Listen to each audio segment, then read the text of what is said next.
अस्सलाम वालेकुम नाज़रीन, मैं मोहम्मद असलम हुसैन सियासत की आलमी ख़बरों में आप सबका इस्तकबाल करता हूँ। एक मीडिया रिपोर्ट के मुताबिक चीन के सबसे बड़े शहर शांघाई ने अपने बेशतर स्कूलों को हुक्म जारी किया है कि वो ऑनलाइन क्लासेस का इनेकाद अमल में लाए, क्योंकि कोविड केसेस में इजाफा हो रहा है। BBC की खबर के मुताबिक शांघाई के तालीमी ब्यूरो के मुताबिक नर्सरी और बच्चों की देखभाल के मराकज़ भी पीर से बंद रहेंगे। चीन की सिफर कोविड हिकमत अमली को निशाना बनाने वाले मुजाहिरों की लहर के बाद चीनी हुकाम ने इस माह के शुरू में पाबंदियों में नरमी की थी, लेकिन सख्त लॉकडाउन इक़दाम में नरमी से चीन में कोविड के फैलाव पर तशवीश बढ़ रही है। BBC ने यह रिपोर्ट किया है। उज़्बेकिस्तान के ताशकंद में कर्ज दहिंदे के दफ्तर ने हफ्ते के रोज बताया कि आलमी बैंक ने उज़्बेकिस्तान के लिए $470 मिलियन के इंतहाई रियायती कर्जों और $480 मिलियन के कम लागत वाले कर्जों पर मुश्तमिल माली इमदादी पैकेज की मंजूरी दी है। इसने कहा कि फाइनेंसिंग उज़्बेकिस्तान में मार्केट के इदारों को मजबूत बनाकर और तमाम शहरियों की इक़्तिसादी तरक्की के फ़वाइद में हिस्सा लेने को यकीनी बनाकर निजी शोबे की क़यादत वाली मईशत में एक जामे मुंतकली की हिमायत करेगी। श्रीलंका के एक वजीर ने आज हफ्ते के रोज सहाफ़ियों को बताया कि श्रीलंका कोलंबो पोर्ट सिटी में एक सरमायाकार को बंकरिंग की सहूलत कायम करने के लिए 4 प्लॉट अराजी फरोख्त करेगा। बंदरगाहों, जहाजरानी और हवाबाजी के वजीर निमल सिरिपाला डिसिल्वा ने कहा कि उन्होंने एविएशन फ्यूल स्टोरेज की सहूलत शुरू करने के लिए इजहार दिलचस्पी का भी मुतालबा किया है। वजीर ने मजीद कहा कि बहरी जहाज़ों और हवाई जहाज़ों के लिए ईंधन फराहम करना श्रीलंका की मईशत को तरक्की देने में बड़ा किरदार अदा कर सकता है।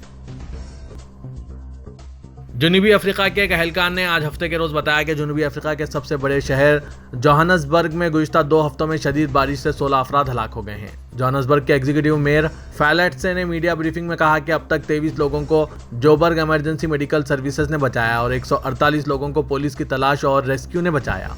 उन्होंने सिन्हुआ न्यूज़ एजेंसी की रिपोर्ट के हवाले से मजीद कहा कि तूफानी बारिशों ने इमला जानवरों और नबातात और ज़रूरी इंफ्रास्ट्रक्चर को नुकसान पहुंचाया है। खासतौर पर सड़कें, ट्रैफिक लाइट्स, इमारतें, सब स्टेशन, पावर स्टेशन और पाइपलाइंस को नुकसान पहुंचाया है।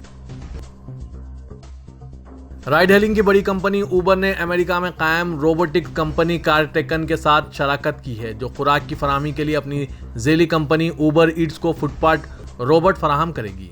डिवरिश के मुताबिक कंपनी 6 पहियों वाले डिलीवरी रोबोट हासिल करेगी, जैसे गूगल के साबिक इंजीनियर्स की एक टीम ने तैयार किया है, जो ज़्यादातर कॉलेज कैंपस में अपनी गाड़ियां तैनात करने के लिए जाने जाते हैं।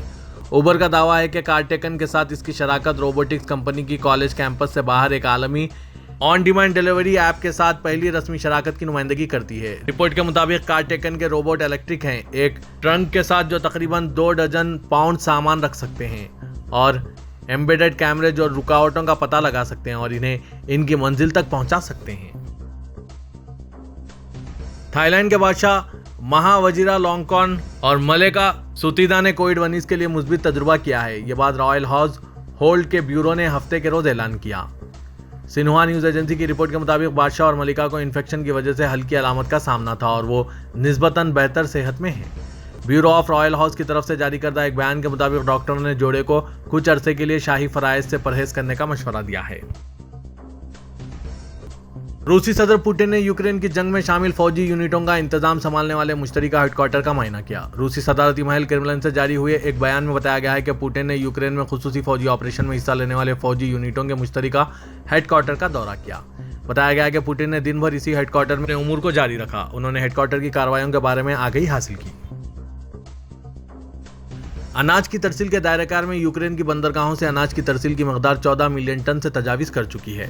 वजारत दिफा की तरफ से जारी करदा बयान में कहा गया है कि खुराक के आलमी बहरान के हल के लिए तुर्किया के ताउन से किए गए अनाज की तरसील के मुआहदे के दायरेकार में 1 अगस्त 2022 से अब तक 560 बहरी जहाज़ यूक्रेन की बंदरगाहों पर खेप के लिए गए थे और 556 जहाज़ यूक्रेन की बंदरगाहों से रवाना हुए। बयान में बताया गया है कि मुंतकिल किए गए अनाज की मकदार 14 मिलियन टन से तजावीज़ कर चुकी है।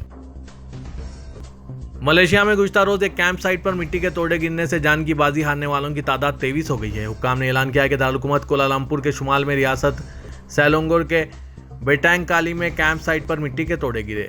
हुक्काम का कहना है कि लैंडस्लाइडिंग के बाद शुरू करदा इमदादी कोशिशों में मां और इसके बच्चे समेत मजीद 7 लाशें निकाली गई, जिसके बाद मरने वालों की तादाद 23 हो गई है। सऊदी महकमा शहरी हवाबाजी ने कहा है कि रियाद के किंग खालिद इंटरनेशनल एयरपोर्ट से सालाना 15 मिलियन से ज़्यादा अफराद सफ़र कर रहे हैं। सहूलतों की फराहमी के हवाले से इसका रिकॉर्ड 73% रहा है। जिद्दा का किंग अब्दुल अजीज इंटरनेशनल एयरपोर्ट सहूलतों की फराहमी के हवाले से 64% के साथ दूसरे नंबर पर है।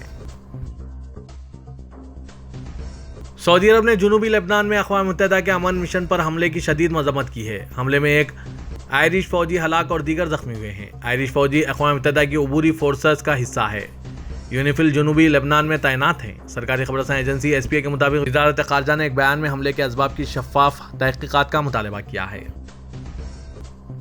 खादिम हरमैन शरीफीन शाह सलमान बिन अब्दुल अजीज़ और वली शहज़ादा मोहम्मद बिन सलमान ने भूटान के कौमी दिन पर मुबारकबाद पेश की। सऊदी प्रेस एजेंसी के मुताबिक सऊदी क़यादत ने भूटान के शाह कैसर नामग्याल वांगचुक को मुबारकबाद के पैगाम रवाना किए हैं। सऊदी क़यादत ने शाह भूटान को खैर सगाली का पैगाम दिया है और भूटान के लिए तरक्की व कामरानी की उम्मीद जाहिर की है।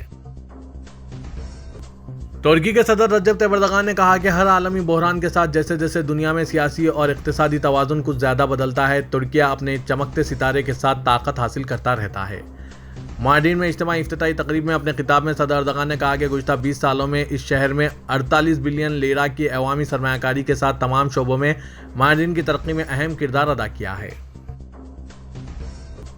पाकिस्तान के वज़ीर-ए-आज़म शहबाज शरीफ ने अवाम को महंगाई से निजात दिलाने के लिए सियासी इस्तेहकाम को बुनियादी शर्त करार दिया है। एक बयान में वज़ीर-ए-आज़म ने कहा कि पाकिस्तान से वफादारी और दोस्ती का तकाजा है कि मुल्क में मुआशी इस्तेहकाम हो।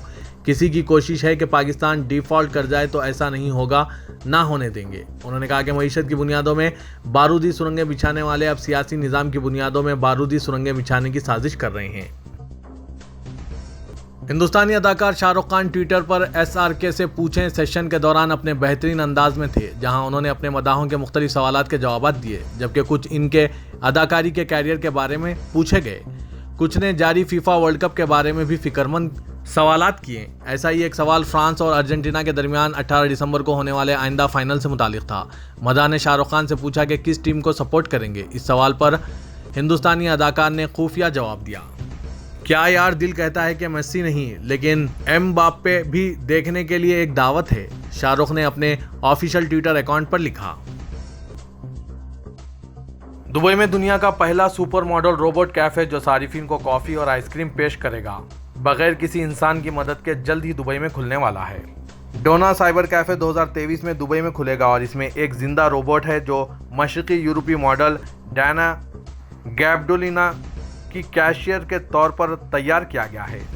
रोबोट सुपर मॉडल बातचीत करने और कहानियां सुनाने की सलाहियत रखता है। रोबोट हकीकत पसंदाना मामलात और यहाँ तक कि किसी सारिफ का पता लगाने की सलाहियत रखता है।